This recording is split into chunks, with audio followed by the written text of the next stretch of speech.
Nous avions comme thème ce ministère de Jésus-Christ en tant que prêtre. Donc à l'image, on a vu l'Ancien Testament et comment quel était le rôle du prêtre dans l'Ancien Testament et comment Jésus est devenu le prêtre qui a porté le sang jusqu'à dans le lieu très saint, mais pas dans celui qui était fait par des mains d'hommes, mais le lieu très saint qui était dans le ciel même, le vrai, l'original. Et ça a été bien fait. Dans le même sens, ce matin, bien, je vous propose ce thème, le sacerdoce universel des croyants.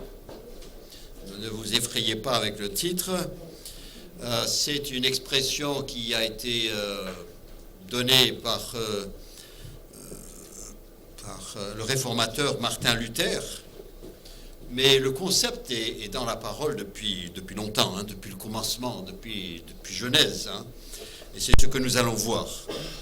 Donc, la prêtrise du croyant, c'est quelque chose qui est toujours associé au protestantisme, mais en fait, c'est dans la Bible depuis toujours, et c'est ce que Dieu a voulu, parce que c'est ce qui permet cette communion. Dieu a toujours voulu la communion avec l'homme, et c'est la seule créature qui soit à son image. Dieu, déjà dans le jardin d'Éden, eh bien, nous dit qu'il créa l'homme à son image, mais ensuite nous le voyons en train de lui parler. Nous ne le voyons pas en train de parler aux animaux, mais il parle à l'homme. Et ce qui est étonnant, c'est qu'il parle à l'homme même après que l'homme ait désobéi.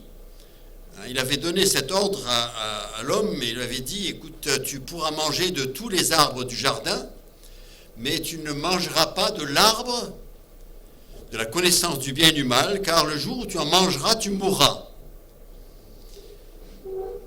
Donc Dieu prenait ça très sérieusement, et pour lui c'était une chose grave de pouvoir dire, écoute, le jour où tu en mangeras, tu mourras, c'est-à-dire pas dans le sens que physiquement tu rendras l'âme, mais dans le sens que il y aura une séparation entre nous. La communion sera interrompue. C'est la partie la plus douloureuse de la mort, c'est la séparation, de ne plus pouvoir avoir d'échange. Et pour l'être humain, c'est douloureux de ne plus pouvoir parler. Vous avez entendu les enfants dans les cours de récréation, je te cause plus. C'est fait pour faire mal. Ou bien quand un couple, ils ont un petit différend entre eux, puis après tout d'un coup on ne se parle plus. C'est une manière de se faire mal. Ça fait mal de ne plus pouvoir parler. Mais ça fait mal, et Dieu nous a créés de manière à ce que nous ayons besoin de parler, mais surtout de parler avec lui. Et lui a le désir de nous parler. Et en fait, lorsque nous ne lui parlons pas, nous faisons ce que fait le petit dans la cour de récréation qui dit « je ne te parle plus ». Pourquoi ? Qu'est-ce que Dieu a fait ? Parce que lui, il a tout fait, il a tout mis en place. Vous lisez depuis Genèse jusqu'à l'Apocalypse, il y a toujours Dieu qui veut parler à l'homme et il veut que l'homme lui parle. Et si c'est un domaine de négligence, eh bien, autant ça peut menacer votre mariage, autant c'est pas bon pour votre relation avec Dieu non plus. Mais Dieu désire tellement parler. Et même Adam et Ève ont mangé de ce fruit. Et tout d'un coup, ils se sentent nus, c'est-à-dire ils ont perdu leur innocence.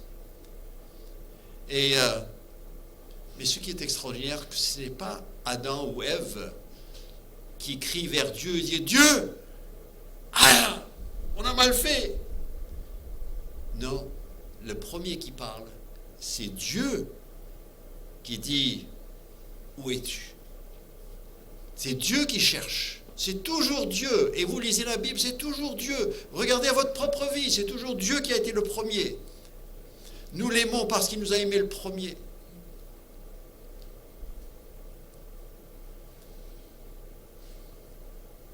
Noé connaissez l'histoire, sinon révisez-la, revoyez-la, mais après avoir passé ce temps dans l'arche, et maintenant qu'il sait que le niveau de l'eau a baissé, eh bien il sort de l'arche. Et c'est plus le monde qu'il avait connu, c'est un autre monde. Mais vous savez, la première chose qu'il fait, c'est de dresser un autel. Il bâtit un autel et il invoque l'Éternel. Lui a compris que Dieu veut cette communion, et la première chose qu'il a fait en sortant de l'arche, après avoir vécu cette délivrance extraordinaire, eh bien, il dresse un autel et Dieu répond. Dieu répond. Et même il lui fait une promesse, que nous trouvons dans Genèse chapitre 8. Il promet qu'il n'inondera plus, il n'y aura plus une inondation universelle. Et c'est pour la première fois qu'il y a l'arc-en-ciel et c'est un rappel.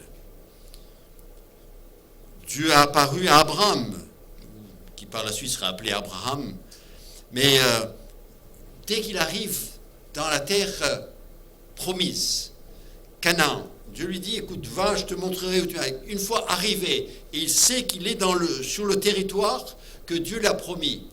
Vous savez ce qu'il fait? Il bâtit un autel. Dieu lui parle. Et Dieu lui dit, cette terre sera à toi. Tu auras une descendance. Et aussi nombreuse que les étoiles du ciel, aussi nombreuse que le sable sur le bord des mers. Et il lui fait une promesse extraordinaire. Alors que lui, il n'a pas de fils et il a une épouse stérile. Dieu lui fait une promesse. Mais Dieu parle. C'est comme si, fais un geste vers moi, je fais un geste, un grand pas vers toi. Et ce sera pas c'est le premier autel d'une série d'autels. Ce sera Abraham dressera un autel quand il rentrera de l'Égypte, où il a été dans la désobéissance, et il revient et il retrouve Dieu.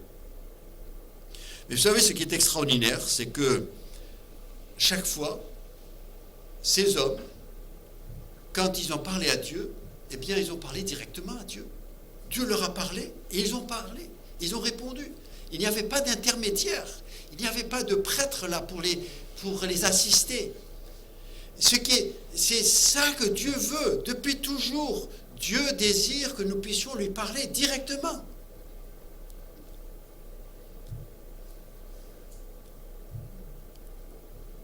Ces hommes échangeaient directement avec Dieu. C'est ce qui existe depuis le Jardin d'Éden et que Dieu veut jusqu'à maintenant. Et là, c'est vraiment la pensée. C'est quand j'emploie ce terme, le sacerdoce universel des croyants, en fait, ça veut dire que chacun, comme un prêtre, peut s'adresser directement à Dieu. Il n'a pas besoin de passer par l'intermédiaire de quelqu'un d'autre. Vous savez, et je vous rappelle un peu l'histoire de l'Ancien Testament. Vous avez Abraham, Isaac, Jacob, Joseph, et puis après, à l'époque de Joseph, les enfants d'Israël descendent en Égypte. Et puis là se passe une période que Étienne dit, une période de 430 ans. Une période où on ne parle pas de Dieu, Dieu ne parle pas. On est en Égypte, ça devient de l'esclavage. Et Dieu ne parle pas. C'est le silence total. Et encore une fois, qui est le premier qui ressent le besoin? C'est Dieu. C'est Moïse, un jour, qui marche et qui trouve un buisson ardent. Et qui s'approche par curiosité. Et finalement, Dieu est présent. Et Dieu lui parle.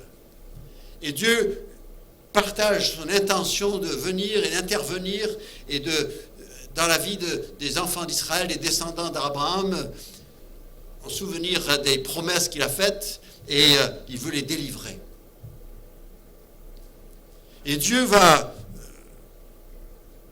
j'abrège le récit, mais Dieu va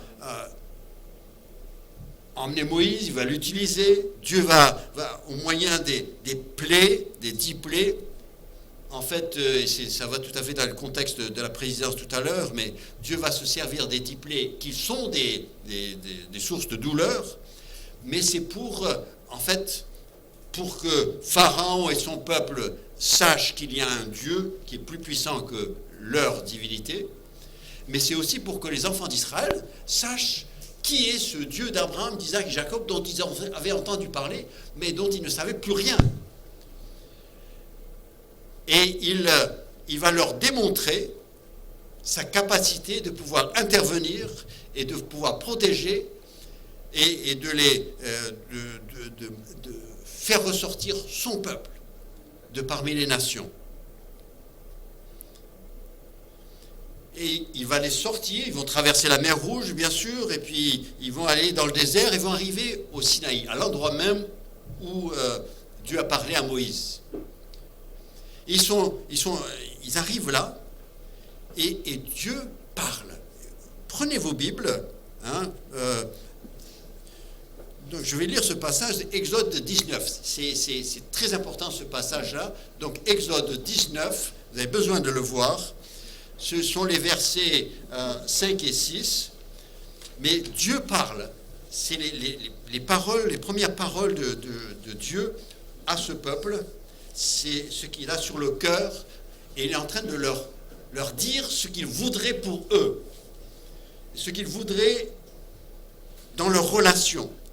Et donc, Exode chapitre 19, et je lis à partir du verset 5. C'est Dieu qui parle et qui dit « Maintenant, si vous écoutez ma voix et si vous gardez mon alliance, vous m'appartiendrez d'entre tous les peuples, car toute la terre est à moi. Vous serez pour moi un royaume de sacrificateurs, une nation sainte.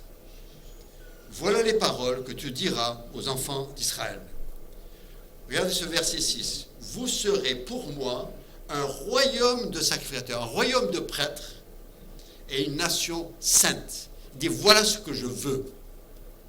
Vous voulez savoir ce que je veux? Eh bien, voilà ce que je veux. C'est que vous tous, vous soyez des prêtres. Que vous soyez une nation sainte, consacrée à Dieu. Première réaction, au verset 8, le peuple tout entier dit « Nous ferons tout ce que l'Éternel a dit ». Bon, un peu plus tard, le peuple va un peu faire marche arrière. Parce que ils vont, au verset 18, attendez, je suis un peu perdu parce que j'ai étudié dans une autre Bible. En tous les cas, le peuple a refusé cet engagement et il refuse d'aller jusqu'à ce point-là.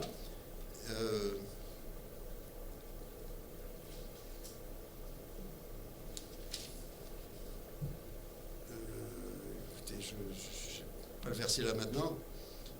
Mais en tous les cas, Dieu commence à parler depuis le haut du Sinaï et la terre tremble, le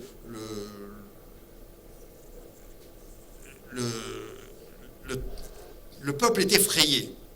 Et alors le peuple recule devant tout cela et alors ils disent Moïse, écoute, c'est trop pour nous. Écoute, toi, tu vas parler à Dieu. Dieu va te parler. Après, tu viendras nous parler. Tu deviendras l'intermédiaire. Parce que ça, c'est trop demandé de nous. Nous, on peut pas, on ne le supporte pas. Écoute, toi, tu deviens notre intermédiaire. Et puis, alors, Moïse montera sur la montagne et chapitre 20, verset 18. Voilà. Début du chapitre 20, ils reçoivent le décalogue, donc les commandements. Verset 18, Exode chapitre 20. Il dit, tout le peuple entendait les tonnerres et le son des trompettes, il voyait les flammes de la montagne fumante, et à ce spectacle, le peuple tremblait et se tenait dans l'éloignement. Et ils dirent à Moïse, parle-nous toi-même, nous écouterons, mais que Dieu ne nous parle point, de peur que nous mourions. Voilà, il dit, écoute, Dieu, c'est trop demandé, on n'est pas prêt, écoute, qu'il y ait un intermédiaire, qu'il y ait un médiateur entre nous, qu'il y en ait un qui fasse le relais entre Dieu et nous. C'est pas ce que Dieu voulait, mais c'est la réaction du peuple qui recule devant l'engagement. Et alors, et bien par la suite, il y aura tout un système de prêtrise qui sera mis en place, où il y aura la famille d'Aaron, qui seront la famille de prêtres, et c'est eux constamment, et ce sera compliqué, ce sera lourd, et des sacrifices, et des ceci, et des cela, et des règles, et des traditions, et puis finalement, ce ne sera pas pareil. Il y aura toujours, eh bien, le peuple devra s'arrêter à l'autel, et puis après, c'est le prêtre qui fait le relais, et comme nous l'avons vu dimanche dernier, et le souverain sacrificateur qui ira jusqu'au lieu très saint. Et Dieu dit, mais c'est pas ça que je voulais. Mais puisque vous voulez, et bien voilà. Bon, il y a une chose qui est extraordinaire avec Dieu, c'est que même si quand l'homme refuse de remplir la volonté de Dieu, ça ne frustre pas le plan de Dieu. Parce que, et c'est ça que nous avons vu la semaine dernière, que finalement, cette prêtrise, eh bien, Dieu va s'en servir pour nous aider à comprendre combien nous sommes pécheurs. C'est pour ça qu'il y aura une loi, les 10 commandements. C'est pas pour sauver, c'est pour nous rendre conscients de notre péché. Et puis ensuite, il y aura tous ces sacrifices, c'est pour nous montrer qu'il y a un prix à payer pour obtenir le pardon de nos péchés. Et ensuite, c'était pour aider à comprendre la venue de Christ, l'agneau de Dieu qui ôte le péché du monde, comme Jean-Baptiste le disait. L'intention de Dieu, c'est que le peuple soit un royaume de sacrificateurs, une nation sainte. Il dit non, nous on va se contenter de quelque chose d'inférieur, et puis qu'on ait un intermédiaire. Et c'est comme ça que ça va aller jusqu'à la fin de l'Ancien Testament, et Jésus-Christ va venir. Et vous voyez, la grâce de Dieu, c'est qu'en la personne de Jésus-Christ, Dieu va faire le même offre. Et Dieu renouvelle cette offre de communion personnelle, et il le fera sur un autre mont. Le premier, c'était sur le mont Sinaï. Le peuple a refusé, dit non, qu'il y ait un intermédiaire. Sur le mont Golgotha, eh bien, Christ, par sa mort sur la croix, eh bien, va déchirer le voile du temple. Il va ouvrir la voie. Il dit, écoutez, ce que je veux, c'est que vous puissiez avoir accès jusqu'à dans la présence même du Dieu 3 fois saint. Et dans la chambre haute, Jésus va inaugurer une nouvelle alliance. Vous savez, pendant qu'il servait la table, il a dit ceci est une nouvelle alliance. Il dit, en fait, ce que j'avais voulu et qui a été refusé, je le repropose encore une fois.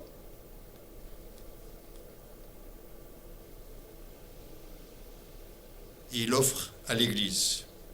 Et Pierre, l'apôtre Pierre, va reprendre cela et va nous le rappeler. Regardez maintenant avec moi dans 1 Pierre chapitre 2, premier épître de Pierre, chapitre 2, et les versets 9 et 10. Finalement, ce sera exactement le même langage.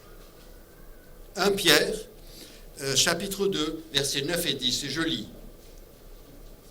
Ça, c'est Pierre qui parle, et il s'adresse, si vous voyez le chapitre 1, Et verset 2, il dit ceux qui sont élus selon la préscience de Dieu le Père, par la sanctification de l'Esprit, afin qu'ils deviennent obéissants et qui participent à l'aspersion du sang de Jésus-Christ. Voilà à qui il s'adresse. Ceux qui ont participé à l'aspersion du sang de Jésus-Christ, qui ont eu leur péché lavé par le sang de Christ. C'est à eux qu'il s'adresse. Et donc, 1 Pierre, chapitre 2, versets 9 et 10, il dit « Vous, au contraire, vous êtes une race élue, un sacerdoce royal, une nation sainte, un peuple acquis, afin que vous annonciez les vertus de celui qui vous a appelé des ténèbres à son admirable lumière. » C'est la même pensée. Dieu n'a pas évolué. Dans sa perfection, il n'y a pas besoin d'évoluer. La pensée qu'il avait pour le peuple, la manière dont avec laquelle il a fonctionné avec Noé, Abraham, Isaac, Jacob, ce qu'il a proposé au peuple à leur sortie de l'Égypte, c'est toujours la même pensée. Jésus-Christ est mort sur la croix pour le péché. Il a dit maintenant on n'a plus besoin de sacrifices, on n'a plus besoin d'offrir des sacrifices. Il est mort une fois pour toutes pour les péchés du monde. Maintenant il dit voilà, maintenant, je vous repropose la même chose. Que vous soyez un sacerdoce royal, une nation sainte. La proposition est pour tous, comme je viens de le dire, pour tous ceux qui ont bénéficié et qui jouissent de l'aspersion du sang de Christ. Vous savez, nulle part dans le Nouveau Testament, est-ce que l'Église est partagée entre le clergé et les laïcs? Nulle part. Vous lisez les versets bibliques, il n'y a pas un côté, ça c'est pour le clergé, et ça c'est pour les laïcs. Les croyants, mais bon, ça n'existe pas. Le Nouveau Testament nous parle constamment des enfants de Dieu, tous. Et ce qu'il dit à l'un est vrai pour l'autre.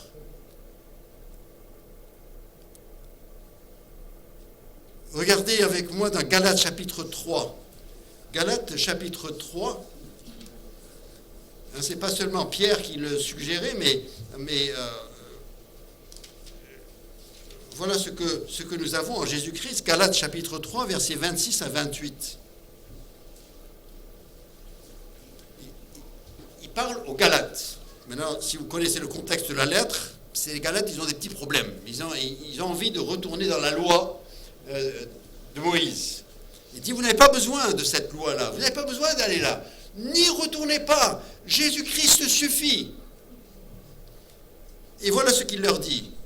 Il dit, en Jésus-Christ, vous êtes tous fils de Dieu par la foi en Jésus-Christ. Vous tous qui avez été baptisés en Christ.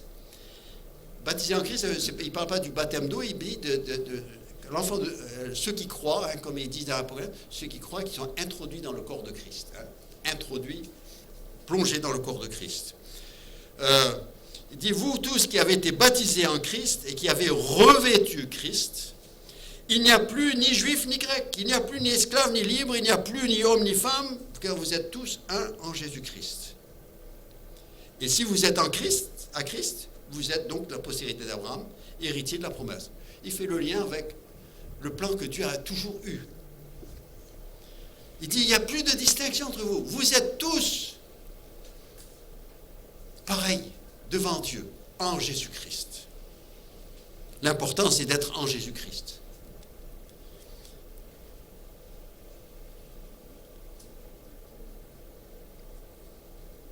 Et bien sûr, notre seul prêtre, comme on l'a vu dimanche dernier, notre seul prêtre, le souverain prêtre, c'est Jésus-Christ. Hébreux chapitre 8, et je veux relire ce verset, on l'a lu la semaine dernière, mais je veux le relire. Hébreux chapitre 8, et les versets 1 et 2. Hébreux 8, 1 et 2. Donc il résume les 7 premiers chapitres de l'épître.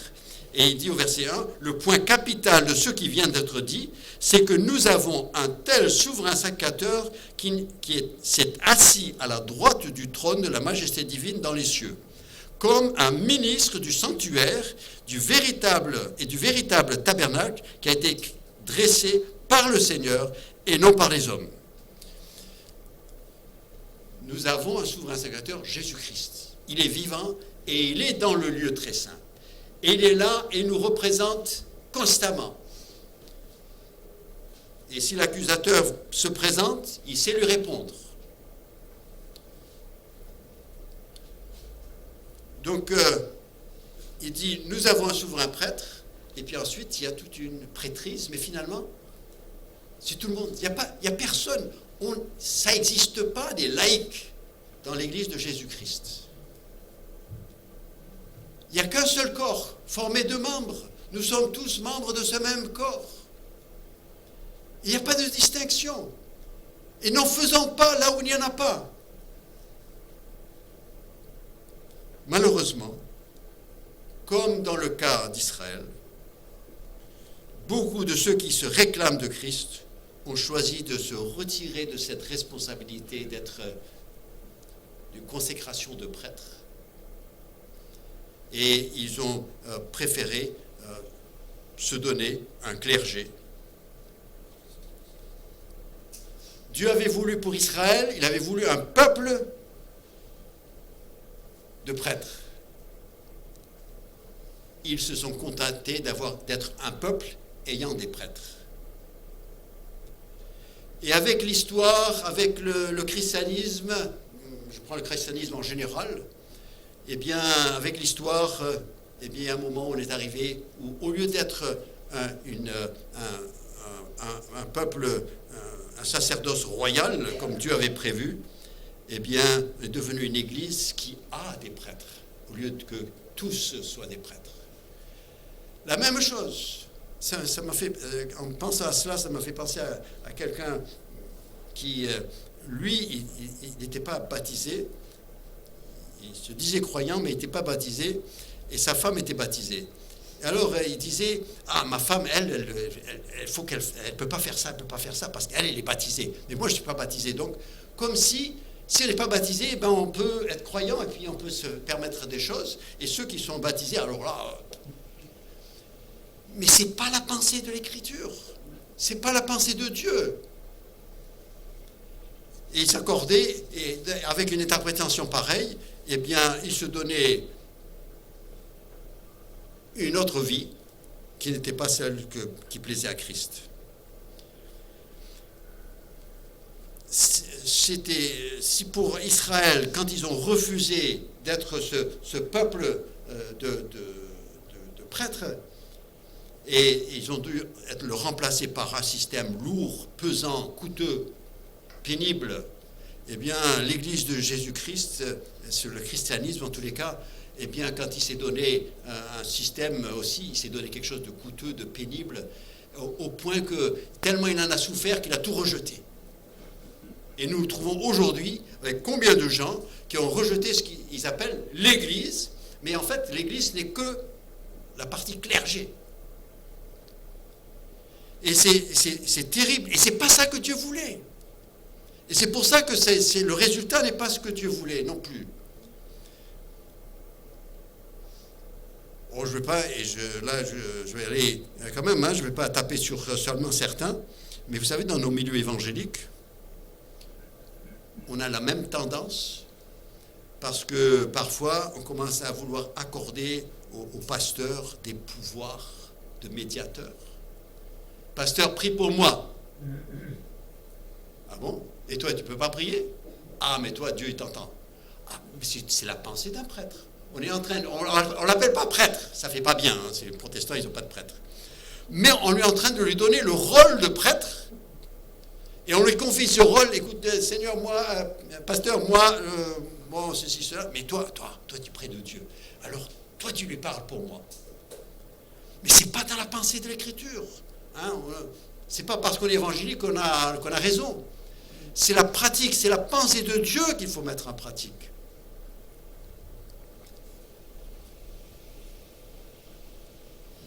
Dieu dit, moi je veux avoir une relation directe avec l'homme que j'ai créé. Je n'ai pas besoin de médiateur, d'intermédiaire. J'ai ouvert la porte à tous.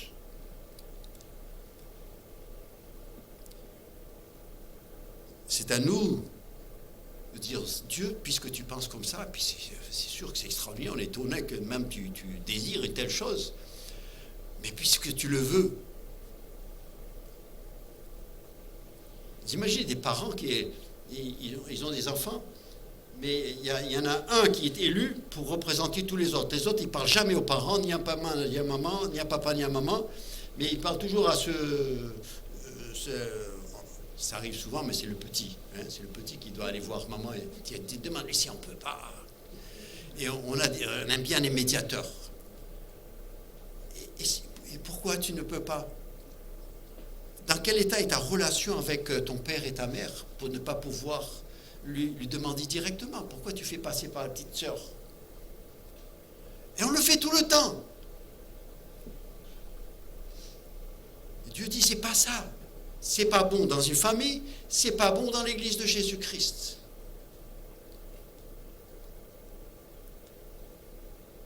C'est une chose que de consulter un frère dont la foi, dont nous respectons sa foi et sa marche et sa spiritualité, c'est autre chose de faire appel à lui comme intermédiaire.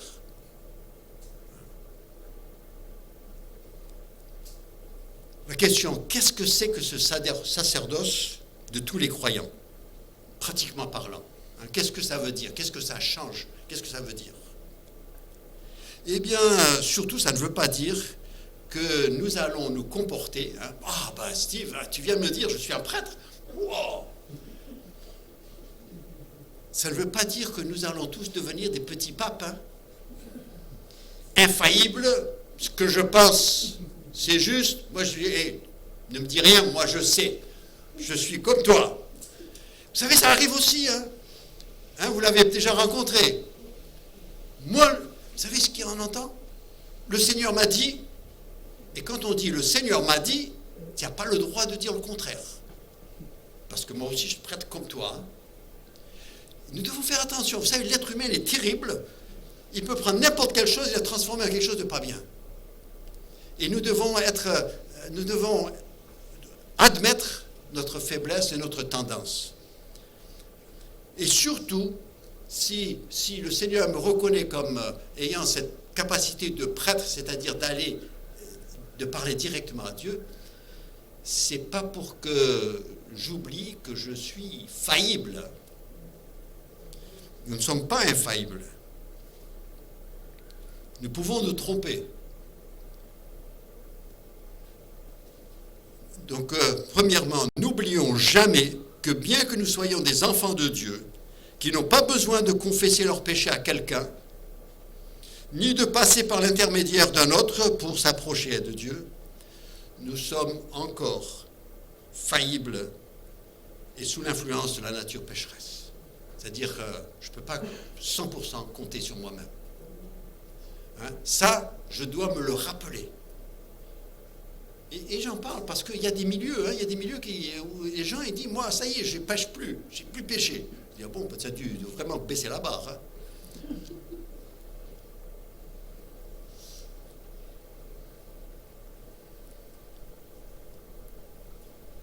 N'oublions pas que même si Dieu m'accorde cette possibilité de lui parler directement, de prier directement, de lui demander, de lui dire ce que je pense, même parfois quand je suis comme Job, dans la souffrance, j'ai le droit de crier « Aïe !» Je ne comprends pas, comme disait le frère tout à l'heure.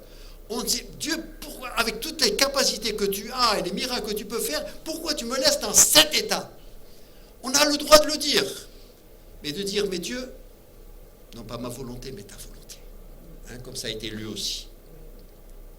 Je ne comprends pas, je ne sais pas pourquoi, je ne sais pas ce que... Mais que ta volonté se fasse. Ça, c'est le comportement de l'enfant de Dieu qui vit par la foi.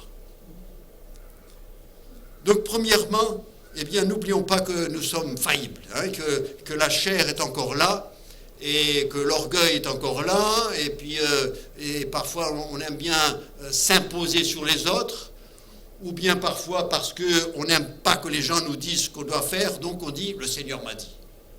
Voilà, tu ne peux plus me donner d'ordre. Mais à écouter ces gens-là, et puis soi-même, on se rend compte qu'on se contredit combien de fois. Et si Dieu, il ne sait pas exactement ce qu'il veut faire avec toi, parce qu'un jour c'est ça, et puis un jour c'est ça, et puis ça change constamment. Ça ne peut pas être Dieu.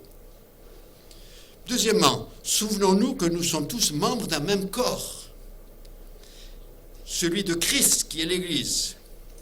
Un membre du corps ne peut pas prendre des décisions indépendantes du corps. C'est ensemble que nous étudions et que nous interprétons les Écritures et que nous déterminons la volonté de Dieu pour nous.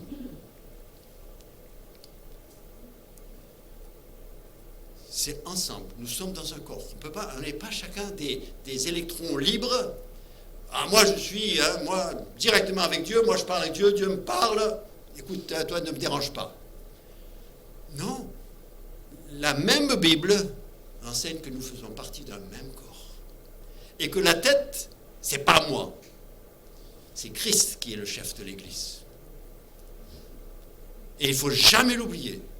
C'est-à-dire que la tête, quand elle donnera des ordres à un membre du corps, ce sera en coordination avec le reste du corps.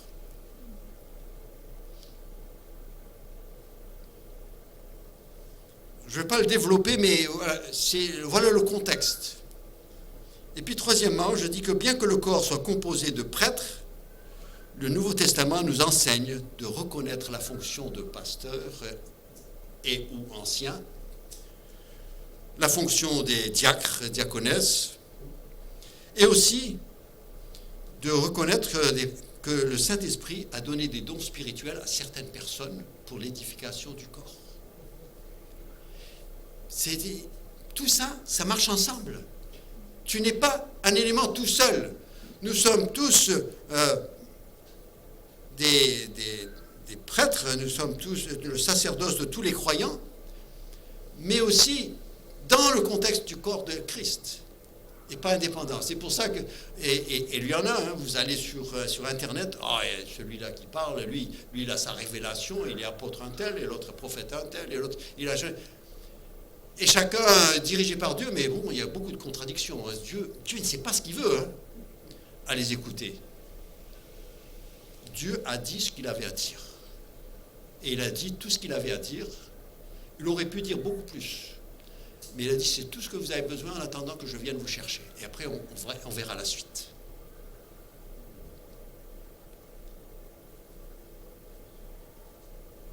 Je reviens à mon passage dans 1 Pierre, chapitre 2, et là où j'ai lu donc les versets 9.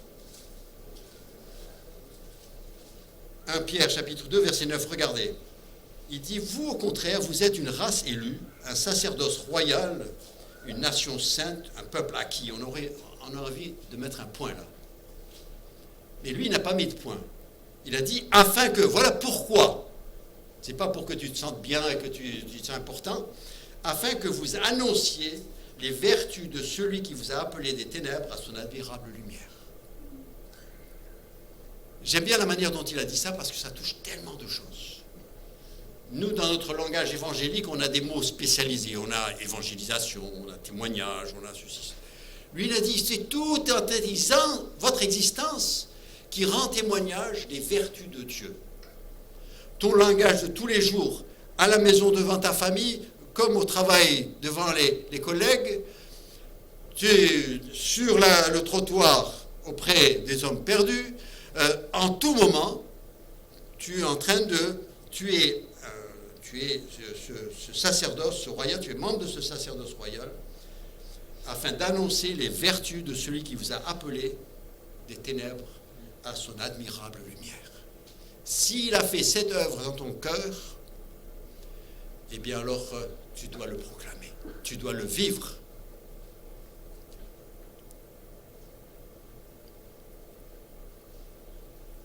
Chacun est une démonstration, c'est ça ma première responsabilité en tant que prêtre dans le corps de Christ, chacun est une démonstration de l'œuvre salvatrice de Christ sur la croix, par les paroles et par notre vie quotidienne.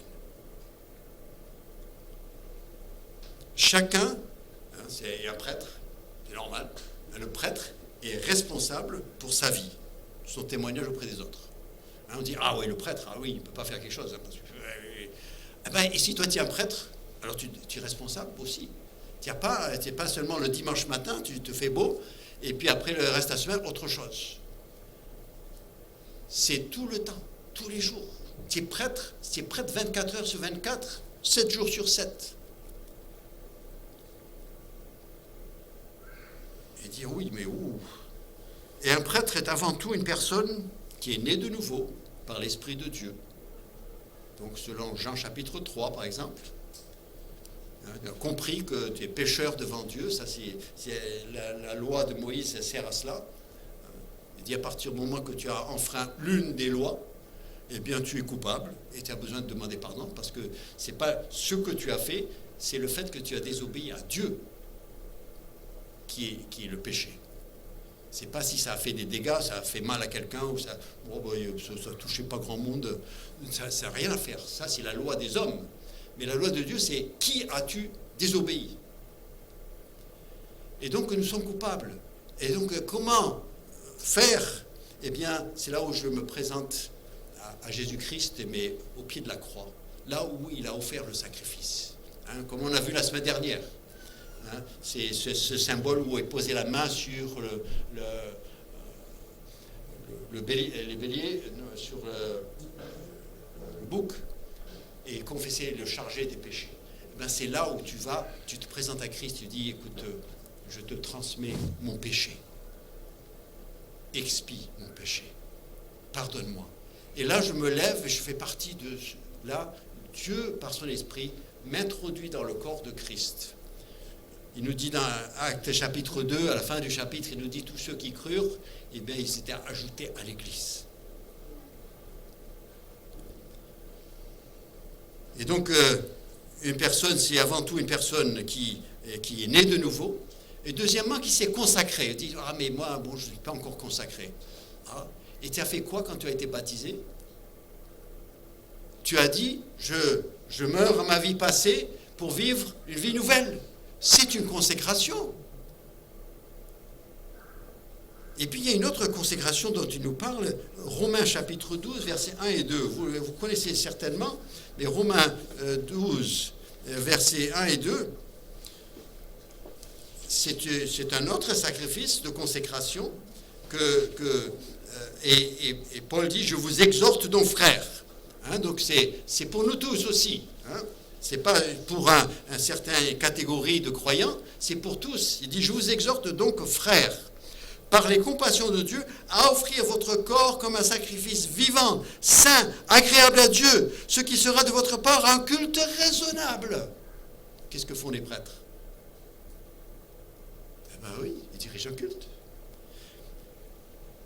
Et verset 2, pratiquement, ça veut dire, ne vous conformez pas au siècle présent, mais soyez transformés par le renouvellement de l'intelligence, afin que vous discerniez quelle est la volonté de Dieu, ce qui est bon, agréable et parfait.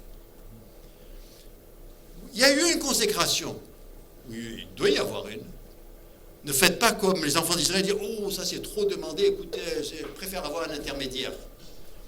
Moi, je vais trouver une église où il y a quelqu'un là qui joue le rôle et qui parle avec Dieu, et tout ça, il me parle, bon, de temps en temps, il me gronde, mais voilà. Mais sinon, c'est lui qui parle avec Dieu. Comme ça, je ne suis pas...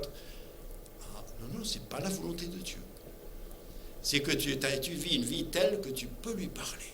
Et il peut te parler.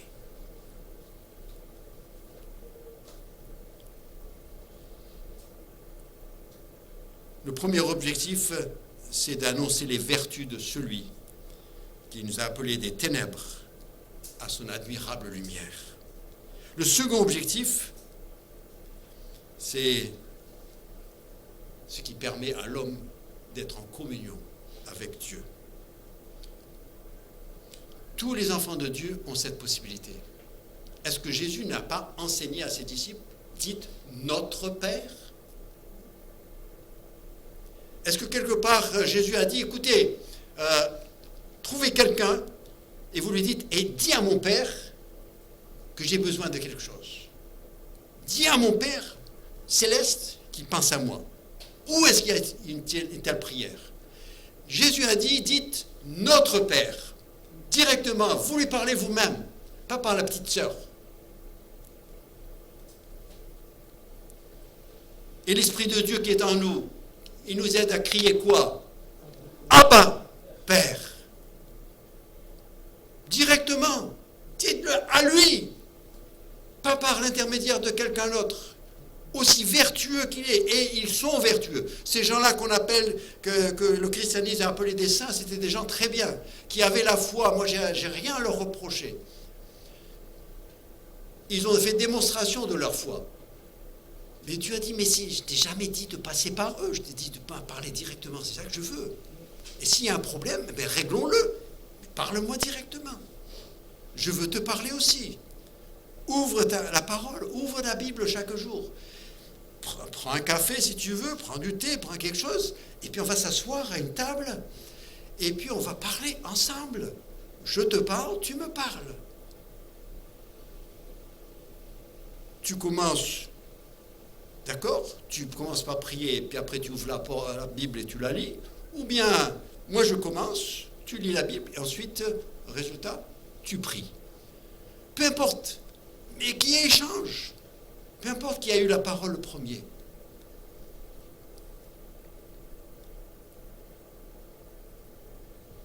Et le passage que nous avons lu tout à l'heure dans Hébreux chapitre 1, chapitre 8, nous avons un souverain sacrificateur qui puisse compatir à nos faiblesses. Verset 16, il dit « Approchons-nous donc avec assurance du trône de la grâce. » Approchons-nous avec assurance du trône de la grâce. Si l'invitation est pour tous de s'approcher de lui, ce que Dieu avait voulu, il a voulu instaurer dans le jardin d'Éden, il est toujours dans la même pensée pour nous aujourd'hui.